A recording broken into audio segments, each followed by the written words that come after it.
Hello friends, welcome back to our channel. இன்றைக்கி இந்த வீடியோவில் sari pre-pleating and box folding தான் பார்க்க போகிறோம். எப்போவுமே நம்ம பட்டு சாரியில் தான் ப்ளீட் பண்ணணுமான்ட்டு நிறைய பேர் கேட்டிருந்தீங்க. ஸோ இந்த வீடியோவில் நம்ம ஒரு நல்ல ஒரு பேப்பர் சாரியில் நான் உங்களுக்கு எப்படி பண்ணணுன்றது தான் காட்ட போகிறேன். ஸோ இதை நீங்கள் எப்படி ஹேண்டில் பண்ணணும், எப்படி அயனிங் ஃபோல்டிங் எல்லாமே பண்ணணுன்ட்டு டீட்டெயிலாக காட்ட போகிறேன். ஸோ நம்ம வீடியோவை ஸ்கிப் பண்ணாமல் பாருங்கள். அதே மாதிரி நம்ம சேனலில் தான் ஃபர்ஸ்ட் டைம் பார்க்குறீங்கன்னா மறக்காமல் சப்ஸ்கிரைப் பண்ணி லைக்கும் பண்ணிவிடுங்க. வாங்க வீடியோக்குள்ளே போகலாம். ப்ரீப்ளீட்டட் பண்ணுறதுக்கு ஒரு பேப்பர் சாரீ தான் நான் எடுத்திருக்கேன். ஸோ இந்த சாரீ பார்த்திங்கன்னா ரொம்ப நார்மலாக ஒரு லைட் வெயிட்டான ஒரு சாரீ தான்.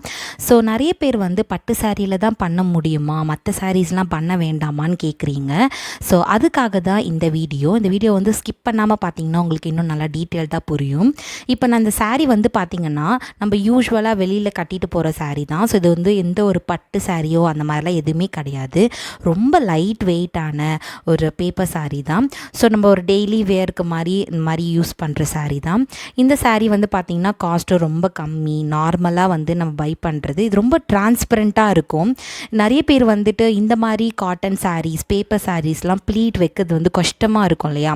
ஸோ இந்த மாதிரி கஷ்டமாக இருக்க சாரீஸ் எப்படி பர்ஃபெக்டாக ப்ளீட் பண்ணணுன்றது தான் உங்கள் கூட நான் ஷேர் பண்ணிக்க போகிறேன். ஸோ இப்போ நான் சாரீ பிரித்து காட்டுறேன் பாருங்கள். ரொம்ப சிம்பிளான ஒரு பிளெயின் சாரீ தான் நான் எடுத்திருக்கேன். ஸோ இந்த மாதிரி நிறைய சாரீ உங்ககிட்டயும் இருக்கும். ஸோ இதை நீங்கள் பார்த்து ஒரு கைடன்ஸாக நீங்கள் கண்டிப்பாக பண்ணிக்கலாம். இப்போ நான் ப்ரீப்ளீட் பண்ண போகிறேன். ஃபஸ்ட்டு நம்ம முந்தானி சைட் தான் ப்ரீப்ளீட்டட் பண்ணணும். அது எப்படி பண்ணணுன்றதை பார்க்கலாம். இப்போ நான் இது முந்தானி பக்கம் எடுத்து நம்ம எப்பவும் போல் யூஸ்வலாக ப்ளீட் எடுக்கிற மாதிரி எடுத்துக்கோங்க.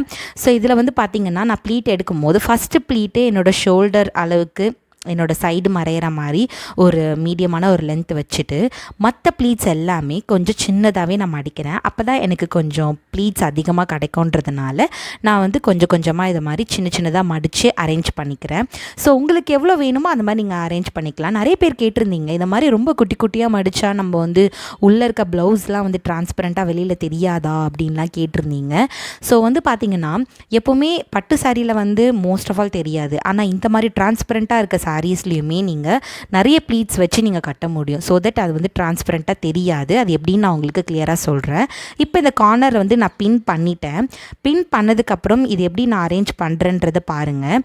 ஸோ ஜஸ்ட் லைக் தட் நம்ம நார்மலாக பிடிச்சி அயன் பண்ணால் உங்களுக்கு ரொம்ப பர்ஃபெக்டாக வராது. இன்கேஸ் உங்ககிட்ட டேபிள் இல்லைன்னா நீங்கள் இந்த மாதிரி நார்மலாகவே எடுத்து ப்ளீட் பண்ணிக்கலாம். இல்லை டேபிள் இருக்குது அப்படின்னா நீங்கள் டேபிளில் ப்ளேஸ் பண்ணி கூட நீங்கள் ப்ளீட்ஸ் எடுக்க ஆரம்பிக்கலாம். என்னோடய இன்ஸ்டாகிராம் பேஜை நீங்கள் ஃபாலோ பண்ணலைன்னா கண்டிப்பாக ஃபாலோ பண்ணிக்கோங்க. ஸோ என்னோடய டிஸ்கிரிப்ஷனில் நான் லிங்க் கொடுத்துருக்கேன், மறக்காமல் செக் பண்ணி பாருங்கள். அண்ட் இப்போ நான் பல்லு ப்ளீட் எடுக்க ஆரம்பிச்சிட்டேன். ஸோ பாருங்கள், எடுக்கும் போதே பார்த்திங்கன்னா இந்த மாதிரி சாரீஸ் நம்ம ஒரு ப்ளீட் வைப்போம், ஆனால் அது ஒரு ப்ளீட் மடிப்பு நம்ம கையில் நிற்கும். ஸோ ரொம்ப இரிட்டேட்டிங்காக இருக்கும். என்னடா இது நமக்கு சரியாகவே வரமாட்டேங்குதுன்ற மாதிரி இருக்கும். ஸோ அதனால தான் நம்ம கொஞ்சம் பொறுமையாக ஹேண்டில் பண்ணி நீங்கள் ஒன்று ஒன்றா எடுத்திங்கனாலே போதும், கரெக்டாக உங்களுக்கு வந்துடும். ஸோ இப்போ நான் என்ன பண்ணுறேன்னா என்னோடய லென்த்துக்கு ஏற்ற மாதிரி நான் கொஞ்சம் கொஞ்சமாக பின் பண்ணி எடுத்துக்கிறேன். ஸோ என்னோடய ஷோல்டர்லேருந்து நான் உங்களுக்கு எவ்வளோ முந்தானி வேணுமோ அது மாதிரி நீங்கள் உங்கள் ஷோல்டரில் போட்டு கூட அளவு எடுத்து நீங்கள் பின் பண்ணிக்கலாம். இப்போ நான் கொஞ்சம் கொஞ்சமாக அரேஞ்ச் பண்ணி பின் செக்யூர் பண்ணிக்கிறேன். இப்போ நான் என்ன பண்ண போகிறேன்னா இதுக்கு அடுத்து கண்டினியூஸாக நம்மளால் கையிலே பண்ண முடியாதுன்னும் போது நம்ம டேபிள் மேலே போட்டும் பண்ணிக்கலாம். இப்போ நான் டேபிளில் போட்டு அரேஞ்ச் பண்ண போகிறேன். ஸோ தட் எனக்கு இன்னும் கொஞ்சம் ஃபாஸ்ட் அண்ட் குயிக்காக பண்ண முடியும். நமக்கும் லைக் ஷோல்டர் பெயின்லாம் வராது. ஸோ கையிலேயே ரொம்ப நேரம் பிடிச்சிட்டும் பண்ண முடியாது. அதனால் நான் டேபிளில் போட்டுட்டு கொஞ்சம் குயிக்காக நான் அரேஞ்ச் பண்ணி எடுத்துக்கிறேன். ஸோ எவ்வளோ வேணுமோ எனக்கு ஏற்ற மாதிரி அரேஞ்ச் பண்ணி எடுத்து நான் பின் செக்யூர் பண்ண போகிறேன். நிறைய பேர் கேட்டிருந்தீங்க இந்த பல்லு ப்ளீட் அட்ஜஸ்ட் பண்ண முடியல, எப்படி அட்ஜஸ்ட் பண்ணுறதுன்னு தெரியல அப்படின்லாம் கேட்டிருந்தீங்க. இதில் எப்படி பண்ணணும் அப்படின்னா எப்போவுமே நல்லா யோசிச்சுக்கோங்க. ஃபஸ்ட்டு ப்ளீட் உங்களோட பாடி சைஸ்க்கு ஏற்ற மாதிரி வச்சுக்கோங்க. ரெண்டாவது ப்ளீட்டு மற்ற ப்ளீட்ஸ் எல்லாமே ரொம்ப சின்ன சின்னதாக இருக்கும். ஸோ நீங்கள் அட்ஜஸ்ட் பண்ண சம்டைம்ஸ் நமக்கு ஃபேப்ரிக் பெருசாகும். அதை நீங்கள் அட்ஜஸ்ட் பண்ணி தான் பின் பண்ணணும். அப்போ தான் உங்களுக்கு கரெக்டாக வரும். இப்போ என்னோடய ஷோல்டரில் நான் போட்டு பார்க்குறேன். ஸோ பாருங்கள், என்னோடய ஹைட் எனக்கு இவ்வளோ தூரம் போதுன்றதுனால நான் இவ்வளோ தூரம் வச்சு நான் பின் பண்ணிட்டேன். ஸோ இப்போ நீட்டாக பின் பண்ணிட்டேன். இப்போ அயனும் நான் பண்ணி எடுத்துக்கிறேன். இப்போ நெக்ஸ்ட் வந்து பார்த்திங்கன்னா ஃப்ரண்ட் ப்ளீட். இதில் ஃப்ரண்ட் ப்ளீட் வந்து செட் பண்ணுறது கொஞ்சம் டிஃபிகல்ட்டான ஒரு விஷயம். காட்டன் சாரியாக இருந்தாலும் சரி, பேப்பர் சாரியாக இருந்தாலுமே ஸோ கொஞ்சம் டிஃபிகல்ட்டாக இருக்கும். அதனால் வந்து நீங்கள் வந்து லைக் எப்படின்னா, நீங்கள் ப்ளீட்ஸ் எடுக்கும் போதே பார்த்திங்கன்னா, நான் எனக்கு நிறைய ப்ளீட்ஸ் வேணும்னு சொல்லிட்டு ரொம்ப சின்ன சின்னதாக எடுத்துடாதீங்க. மேக்ஸிமம் ஒரு 7-8 எடுத்தாலே போதும். ஸோ அப்போ தான் வந்து உங்களுக்கு ஒரு நீட்டாக ஒரு அவுட்புட் கிடைக்கும். ஸோ அதனால தான் வந்துட்டு உங்களுக்கு ஃபேப்ரிக் ரொம்ப சின்னதாக ஆகிடும். சம்டைம் நீங்கள் ஃப்ரண்ட் ப்ளீட்லாம் செட் பண்ணும் போது பார்த்திங்கன்னா ஏதாவது 1-2 ப்ளீட் காணாமலே போயிடும். ஸோ அதுக்காக தான் சொல்ல வரேன். இப்போ நான் வந்து அயன் பண்ணி எடுத்துக்கிறேன். ஸோ கொஞ்சம் முன்னாடி கசங்கியும் இருக்குது, அட் த சேம் டைம் நமக்கு ஃபிட்டாகவும் வேணும் இல்லையா, பர்ஃபெக்டாக வேணுன்றதுனால நான் ஒரு அயன் பாக்ஸ் எடுத்து நான் வந்து நல்லா அயன் பண்ணிக்கிறேன். இந்த அயன் பாக்ஸில் வந்து பார்த்திங்கன்னா நீங்கள் சில்கில் தான் வைக்கணும்னு அவசியம் கிடையாது. காட்டனில் வச்சு நீங்கள் நல்லா அயன் பண்ணலாம். இந்த சாரீஸ்லாம் அவ்வளோ சீக்கிரம் வந்து டேமேஜ் டக்குன்னு ஆகாது. ஸோ இதில் வந்து லைக் ஒரு காட்டனும் கலந்துருக்கிறதுனால உங்களுக்கு அந்தளவுக்கு அந்த எஃபெக்ட் தெரியாது. இப்போ வந்து நான் கொஞ்சம் எக்ஸ்ட்ராவே என்னோடய ஹைட்டுக்கு ஏற்ற மாதிரி நான் திருப்பியும் வந்துட்டு இந்த ஃபேப்ரிக்கை டேபிளுக்கு முன்னாடி இழுத்து நான் வந்து கொஞ்சமாக அரேஞ்ச் பண்ணி அயன் பண்ணிக்கிறேன். ஸோ தட் அப்போ தான் நம்ம வந்து சாரீ மேலே போடும்போது அந்த ஒரு ஃப்ளோனஸாக நல்லாயிருக்கும். அதனால் நான் கொஞ்சமாக வந்துட்டு எல்லா ப்ளீட்ஸும் அரேஞ்ச் பண்ணி நான் வந்து இதை அயன் பண்ண போகிறேன். ஸோ இதே மாதிரியே நீங்கள் பர்ஃபெக்டாக பண்ணி வச்சுக்கிட்டாலே போதும். நார்மலாக வந்துட்டு ஒர்க்கிங் உமன்ஸ் நிறைய பேர் வந்துட்டு பார்த்துட்டு தான் இருப்பீங்க. ஸோ உங்களுக்குமே நிறைய பேர் வந்துட்டு ரெகுலராக சாரீ கட்டுறவங்களுக்குலாம் ரொம்ப ஹெல்ப்ஃபுல்லாக இருக்கும். இந்த மாதிரி பார்த்திங்கன்னா எனி டைமும் நம்மளால் வந்து பட்டு சாரீ கட்ட முடியாது இல்லையா. ஸோ இந்த மாதிரி காட்டன் சாரீஸ், பேப்பர் சாரீஸ், இந்த மாதிரி சாரீலாம் வந்து பர்ஃபெக்டாக எப்படி கட்டுறது, நிறைய பேருக்கு பட்டு சாரியை விட இந்த மாதிரி சாரீஸும் நிறைய பேருக்கு பிடிக்கும். ஸோ அந்த மாதிரி பர்சன்ஸ்க்கு எல்லாமே வந்து ரொம்ப ஹெல்ப்ஃபுல்லாக இருக்கும். ஸோ வந்துட்டு இதை ஸ்டெப் பை ஸ்டெப்பாக நீங்கள் ப்ராசஸாக கரெக்டாக பண்ணிங்கனாலே போதும். இந்த வீடியோ பார்த்து உங்களுக்கு பர்ஃபெக்டாக வரும்.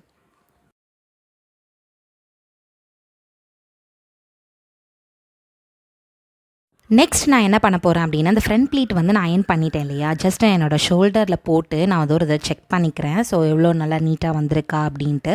இப்போ நான் வந்துட்டு சென்டர் ப்ளீட் வந்து அளவு எடுக்க போகிறேன். ஸோ வந்துட்டு இந்த சாரீ வந்து பார்த்திங்கன்னா நான் 2 days கழித்து தான் கட்ட போகிறேன்றதுனால ஸோ இந்த சாரீ வந்துட்டு என்னோடய அளவுக்கு ஏற்ற மாதிரி நான் வந்து சென்டர் ப்ளீட் எடுக்கிறதுக்காக என்னோடய பாடி சைஸ் அளவு எடுத்துக்கிறேன். ஜஸ்ட் மேலே போட்டுட்டு இந்த உள் சுத்து இருக்கு இல்லையா, நம்ம எப்பவும் போல் சாரீ கட்டுற மாதிரி நம்ம வந்து இந்த ஃபேப்ரிக்கை உங்கள் ஃப்ரண்ட் ஆஃப் பாடி கொண்டு வந்துடுங்க. முன்னாடி கொண்டு வந்துட்டு ரைட் ஹேண்ட் சைடு ஹேண்ட் கிட்ட வந்து கொஞ்சம் நல்லா இழுத்து பிடிச்ச மாதிரி ஒரு அடையாளத்துக்கு ஒரு பின் குத்திக்கோங்க. ஏன்னா அதுலேருந்து தான் வந்து நீங்கள் சென்டர் ப்ளீட் எடுக்க போகிறதுனால ஒரு பின் குத்திடுங்க. அடுத்து வந்து பார்த்தீங்கன்னா எப்பவும் போல் நம்ம சாரீ கட்டுற உள் சுத்தை நீங்கள் எடுத்துக்கோங்க. ஸோ அந்த ஸ்டார்டிங் ஃபேப்ரிக் எடுத்து கரெக்டாக உங்கள் பெல்லி பட்டன் கிட்ட கனெக்ட் ஆகிற மாதிரி கொஞ்சமாக விட்டுட்டு ஒரு பின் பண்ணிக்கோங்க. எதுக்காக இந்த மாதிரி பின் பண்ணுறோன்னா, நம்மளோட பாடி சைஸ் வந்துட்டு விட்டுடுறோம். அதுக்கு அடுத்து எக்ஸ்ட்ராவாக இருக்க ஃபேப்ரிக்கை தான் நம்ம சென்டர் ப்ளீட்டாக பின் பண்ண போகிறோம். அதனால தான் நான் வந்து விட சொல்கிறேன். ஸோ இப்போ நம்ம பின் பண்ணியிருக்கோம் இல்லையா, அந்த 2 பின்னையும் கையில் இப்படி நீங்கள் எடுத்துக்கிட்டிங்கன்னா நடுவில் வந்து சில ஃபேப்ரிக் இருக்கும். அந்த ஃபேப்ரிக்கை தான் நீங்கள் சென்டர் ப்ளீட்டாக வந்து ப்ளீட் பண்ண போகிறீங்க. இப்போ நான் வந்துட்டு சென்டர் ப்ளீட்டாக பண்ண போகிறேன். ரொம்ப பெருசாக பண்ணாதீங்க. எப்போவுமே யூஸ்வலாக சாரீ கட்டுறவங்க பார்த்தீங்கன்னா நார்மலாக பெரிய பெரிய ப்ளீட்டாக எடுத்துருவீங்க. அதனாலே உங்களுக்கு பார்த்தீங்கன்னா 3 ப்ளீட்டு 4 ப்ளீட்டு தான் உங்களுக்கு கிடைக்கும். ஸோ அதனால தான் சொல்ல வரேன், ரொம்ப சின்ன சின்னதாக எடுத்திங்கன்னா நிறைய ப்ளீட்ஸ் வரும். கொஞ்சம் ரொம்ப எக்ஸல் சைஸில் இருக்கிறவங்க கூட வந்துட்டு நார்மலாகவே நிறைய ப்ளீட் வச்சு நீங்கள் சென்டர் ப்ளீட் கட்ட முடியும். இப்போ நான் வந்துட்டு சின்ன சின்னதாக எடுக்கிறதுனாலே பாருங்கள், எனக்கு கண்டிப்பாக வந்துட்டு ஒரு 9-10 கண்டிப்பாக வந்திருக்கும். ஸோ இப்போ வந்து இந்த மாதிரி நான் எடுத்திருக்கேன் பாருங்கள், அவ்வளோ பஞ்சாக வந்திருக்குன்ட்டு. இதை நான் வந்து அரேஞ்ச் பண்ணி காட்ட போகிறேன். ஸோ இது எப்படி நீங்கள் ப்ராப்பராக அரேஞ்ச் பண்ணணுன்றது தான் இதில் வந்து மெயின் கான்செப்டே. ஸோ இதில் வந்து நிறைய பேர் இப்படி இந்த மாதிரி பஞ்சாக எடுத்துகிட்டு அப்படியே நீங்கள் டக்கின் பண்ணிங்கன்னா உங்கள் வயிறு வந்து ரொம்ப பெருசாக தெரியும்.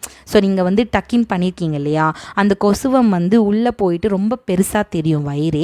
அதனால் நம்ம என்ன பண்ணுறோன்னா, ஜஸ்ட் கொஞ்சம் கொஞ்சமாக ஒரு 1/2 inch மாதிரி நம்ம வந்து ஸ்ப்ளிட் பண்ணிக்கிறோம். ஸ்ப்ளிட் பண்ண உடனே உங்களுக்கு பார்த்திங்கன்னா ஒரு மாதிரி சமமாக ஆகிடும். ஸோ அந்த ஃபேப்ரிக் அதனால் நீங்கள் டக்கின் பண்ணால் கூடமே உங்களுக்கு வயிறு பெருசாக தெரியாது. இப்போ நான் வந்து பின் பண்ணிக்கிறேன். ஸோ பின் பண்ண உடனே பாருங்கள், அது எப்படி நான் எந்த அளவுக்கு வந்துட்டு ஸ்ப்ளிட் பண்ணி அரேஞ்ச் பண்ணியிருக்கேன்றது உங்களுக்கு நல்லாவே தெரிஞ்சிருக்கும். இப்போ வந்துட்டு இது எப்படி நம்ம வந்து ஃபுல்லாக அரேஞ்ச் பண்ணி அயன் பண்ணலான்றதை பார்க்கலாம். ஸோ ஃபர்ஸ்ட் வந்து நம்ம நார்மலாக பின் பண்ணதுக்கப்புறம் எப்பவும் போல் அரேஞ்ச் பண்ணுற மாதிரி பண்ணலாம். ஆனால் கையிலேயே வச்சு பண்ணிகிட்டு இருந்தால் கை வலிக்கும் இல்லையா. ஸோ அதனால் வந்து டேபிளில் தான் நான் போட்டு பண்ண போகிறேன். டேபிள் ஆர் பெட் ஏதாவது ஃப்ளோரில் வச்சு கூட நீங்கள் பண்ணலாம். ஸோ வந்து இப்போ நான் ஒரு அயன் டேபிள் வச்சு தான் நான் பண்ண போகிறேன். அதில் வந்து ஜஸ்ட் மேலே போட்டுட்டு ஒரு கிரிப்னஸ்க்காக அப்படியே மேலே போட்டுட்டு சாரீ பெக்ஸ் வந்துட்டு நான் கனெக்ட் பண்ண போகிறேன். இதில் வந்து பார்த்திங்கன்னா நிறைய பேர் சாரீ பெக்ஸ்லாம் எங்கே கிடைக்கும்னு கேட்குறீங்க. அதுக்கு வந்து நான் டிஸ்கிரிப்ஷனில் லிங்க் கொடுத்துருக்கேன், மறக்காமல் போய் நீங்கள் செக் பண்ணி பார்த்துக்கலாம். அதே மாதிரி உங்களுக்கு அந்த ப்ராடக்ட் பிடிச்சிருக்குன்னா நீங்கள் பர்ச்சேஸும் பண்ணிக்கலாம். ஸோ அதிலே sari bags, sari cover, safety pins எல்லா லிங்க்குமே நான் கொடுத்துருக்கேன். ஸோ செக் பண்ணி பாருங்கள். இப்போ நான் வந்து என்ன பண்ணுறேன்னா சென்டர் ப்ளீட்டில் வந்துட்டு ஸ்டார்டிங்கில் எங்கே நான் பின் குத்தணுனோ அதே மாதிரி பாட்டம்லேயும் நான் வந்து அரேஞ்ச் பண்ணி குத்தணும். அப்போ தான் வந்து கரெக்டாக வரும். நான் பாக்ஸ் ஃபோல்ட் பண்ணும்போது கரெக்டாக இருக்கும். அதே மாதிரி பார்த்தீங்கன்னா இந்த பாக்ஸ் ஃபோல்டிங் வந்து லைக் ஒரு 1 வீக்குக்கு முன்னாடி நீங்கள் பண்ணி வச்சுக்கலாம். இது மேக்ஸிமமே பார்த்தீங்கன்னா நீங்கள் ஒரு 10 டேஸ் நீங்கள் இதை வச்சுக்கலாம். ஸோ ஃபோல்ட் பண்ண மாதிரி அதுக்கு மேலே நீங்கள் வச்சுருந்தீங்கன்னா உங்களுக்கு அந்த சாரீ வந்து மடிப்பு வந்து ரொம்ப டேமேஜ் ஆகும். ஸோ அதனால தான் சொல்ல வரேன், நீங்கள் இப்போ ஒரு ஈவெண்ட்டில் நீங்கள் கட்ட போகிறீங்க அப்படின்னா ஒரு 2 டேஸ்க்கு முன்னாடி இல்லை 5 டேஸ்க்கு முன்னாடி 1 டே முன்னாடி கூட நீங்கள் வந்து பண்ணிக்கலாம். ஸோ தட் அது உங்களுக்கு கொஞ்சம் நல்லாயிருக்கும். சாரீ டேமேஜ் ஆகாது. உடனே நீங்கள் ப்ரீப்ளீட் பண்ணிவிட்டு அது யூஸ் பண்ணிவிட்டு நீங்கள் உடனே வந்து கலைச்சி மடித்து வச்சிடலாம். ஸோ உங்களுக்கு இன்னும் ஈஸியாக இருக்கும். சாரீ டேமேஜ் ஆகக்கூடாதுன்னா நீங்கள் கண்டிப்பாக இது பண்ணலாம். பட் தயவுசெய்து வந்து மந்த் கணக்காக நீங்கள் அப்படியே வந்து ஃபோல்ட் பண்ணி வச்சிடாதீங்க. கண்டிப்பாக டேமேஜ் ஆக நிறைய வாய்ப்பு இருக்குது. ஸோ இப்போ வந்துட்டு நான் ப்ராப்பராக அரேஞ்ச் பண்ணிட்டேன். ஸோ இப்போ அரேஞ்ச் பண்ணியும் வந்துட்டு கொஞ்சம் மடங்கவே மாட்டேங்குது. இப்போ வந்து நான் அயன் பாக்ஸ் வச்சு அயன் பண்ண போகிறேன். அதுக்கு முன்னாடி பின் பண்ணிக்கிறேன் கலையாமல் இருக்கணுன்றதுக்காக. ஸோ இந்த பாட்டமில் வந்துட்டு நான் ஒரு சேஃப்டி பின் வச்சு நான் நல்லா பின் பண்ணி எடுத்துக்கிறேன். அதுக்கப்புறம் பார்த்தீங்கன்னா அயன் பண்ண ஸ்டார்ட் பண்ணிடலாம். இந்த மாதிரி சாரீஸ்லாம் பார்த்திங்கன்னா நல்லா ஹை ஹீட்டில் வச்சு நீங்கள் அயன் பண்ணால் மட்டும்தான் இது வந்து நல்லா ஸ்டிஃப் ஆகும். ஸோ இது வந்து காட்டன் சாரீ தானே, பேப்பர் சாரீ தானே, நார்மலான ஹீட்டில் வச்சா வராதான்னு கேட்டிங்கன்னா கண்டிப்பாக வராது. ஸோ நல்ல ஒரு ஹை ஹீட்டில் வச்சா மட்டும்தான் உங்களுக்கு நல்லா பர்ஃபெக்டான ஒரு மடிப்பு வரும். ஸோ பட்டு சாரியில் தான் வந்துட்டு பயந்து நம்ம பண்ணுவோம் இல்லையா, சில்க் மோடில் வச்சு ரொம்ப ப்ராப்பராக பயந்து பண்ணுவோம். இந்த சாரீஸ்லாம் அந்தளவுக்கு உங்களுக்கு டக்குன்னு டேமேஜ் ஆகாது. ஸோ நீங்கள் நல்லா தாராளமாக தைரியமாக வந்துட்டு நல்லா ஹை ஹீட்டில் வச்சே நீங்கள் பண்ணலாம். இப்போ நான் பண்ணும் போதே உங்களுக்கு பாருங்கள் அந்த டிஃப்ரென்ஸ் நல்லாவே தெரியும். ஸோ ஃபஸ்ட்டு வந்து நான் அயன் பண்ணாத போது மடிச்சிருக்கும் போது எப்படி இருந்துச்சுன்ட்டு இப்போ நான் அயன் பண்ணும் போது எவ்வளோ ஃபேப்ரிக் வந்து நல்லா ப்ரெஸ்டாக வந்து அயன் ஆகுதுன்ட்டு உங்களுக்கே நல்லா டிஃப்ரெண்ட் தெரியும். ஸோ அதே மாதிரி பார்த்திங்கன்னா இந்த சென்டர் ப்ளீட்டில் பார்டர் பக்கம் பார்த்திங்கன்னா ரொம்ப இம்பார்ட்டண்ட்டாக நீங்கள் கவனிக்க வேண்டிய விஷயம் அது. இந்த பார்டர் இடத்துல வந்துட்டு சம்டைம்ஸ் நம்ம அந்த ஃபால்ஸ்லாம் அடிச்சிருப்போம் இல்லையா, அதனால் வந்து அந்த இடத்துல ரொம்ப வந்து பஞ்சாக இருக்கும்.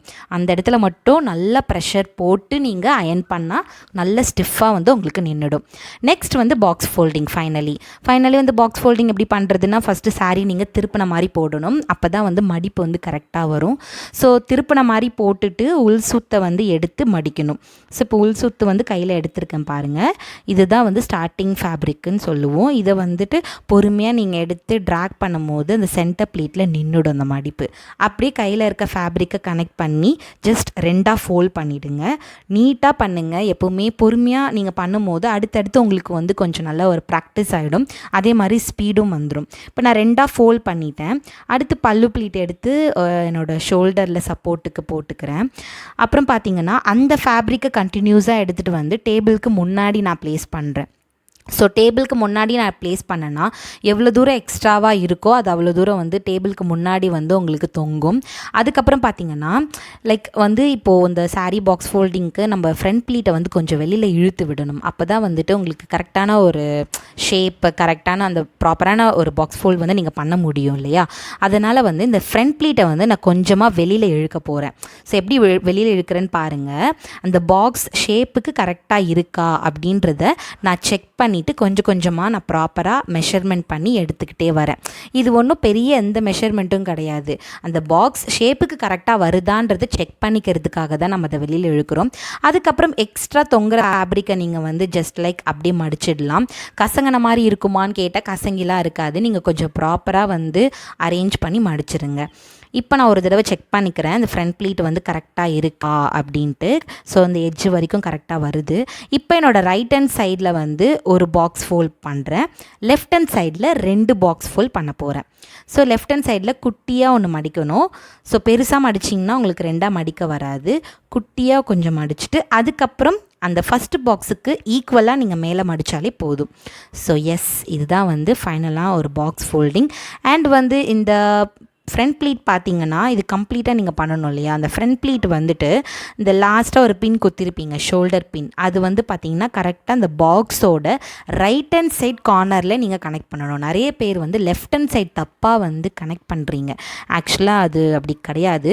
ஸோ ரைட் ஹேண்ட் சைடில் தான் வந்து ப்ராப்பராக நீங்கள் பண்ணணும். அப்படி பண்ணால் தான் நல்லாவும் இருக்கும் பார்க்கறதுக்கு. அட் த சேம் டைம் உங்களுக்கு ப்ளீட்டும் நல்லா கொஞ்சம் ஈவனாக பர்ஃபெக்டாக வரும்.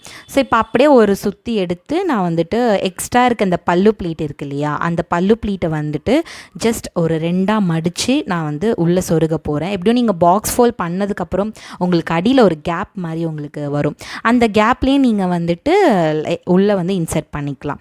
ஸோ பாருங்கள், ஜஸ்ட் ஒரு 2 ஃபோல்டு இல்லை 3 ஃபோல்டு உங்கள் லென்த்துக்கு ஏற்ற மாதிரி இருக்கும் இல்லையா, அதுக்கேற்ற மாதிரி எடுத்து நீங்கள் உள்ளே இன்சர்ட் பண்ணிடலாம்.